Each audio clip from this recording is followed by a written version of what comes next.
So wonderful to worship God with you, and I just love you so much. And I love God that much too, as much as I can anyway. So that's announcement number one. Announcement number two is just the wonderful offerings that are being laid before us every week. And so grateful for each one of you who keeps up with reading or conversations that are casual or that stops by my study at 4 o'clock on Monday to pray the lectionary. We don't study it, we pray it first. And then we continue with evening prayer, adult forum today, continuing with chapter 2 of Bishop Charleston's wonderful book, Ladder to Light. Wednesday morning seekers, John Philip Newell's Rebirthing of God. It was remarked on last Wednesday how brilliant my planning must be, because all these threads seem to be looping from Sunday into every aspect of our lives. I assure you that it's not my brilliance. Far from it. I am most and foremost a sinner, but it is the work of the Spirit among us. And just the fact that you are noticing how the Spirit is moving is just really exciting. And so, again, thank you for all the ways that you engage. To the choir on Thursday night. If you join the choir, you get to go out to dinner with them occasionally.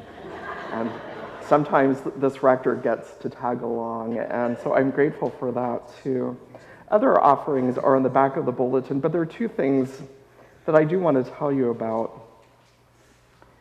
And that is, I think there's some sense that we are still shifting out of COVID mode, which is why these things are appearing in our schedule the way that they once did before COVID. We are also shifting from transitional mode to long-term relationship mode, which I think we're all happy about. To that end, if it has been a while, or if you have never been to an Ash Wednesday service, I would encourage you to do that.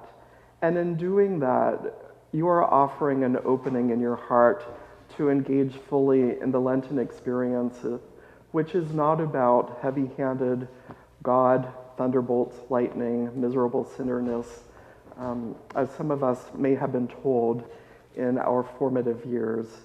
Come and discover what it is about if you've not made that transition from the hard stuff that sort of keeps us distant from God. This is a period of recommitting ourselves and opening ourselves more fully without fear, so that we are prepared to enter fully into the drama of Holy Week without being afraid of Good Friday, so that we can live the fullest expression of the resurrection this year and every year. And what an amazing Easter we're going to have together.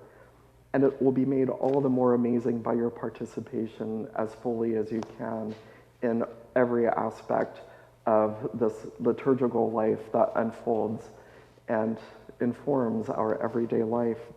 The other news, this is more news than anything, we have some time to prepare for this. April 14th at 4 o'clock, we will celebrate our new ministry together. That's kind of cool. And fun that we get to do that during the Easter cycle, after we've walked this journey of light and shadow.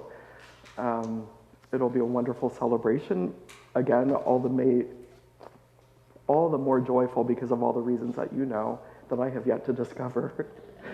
And that morning, we'll have a spoken morning prayer service so that that Eucharist can be the main Eucharist of that day. I wanted you to get that on your calendars early, so that you're able to hold space and participate and be present for that celebration. Those are all the announcements I have. Are there other announcements?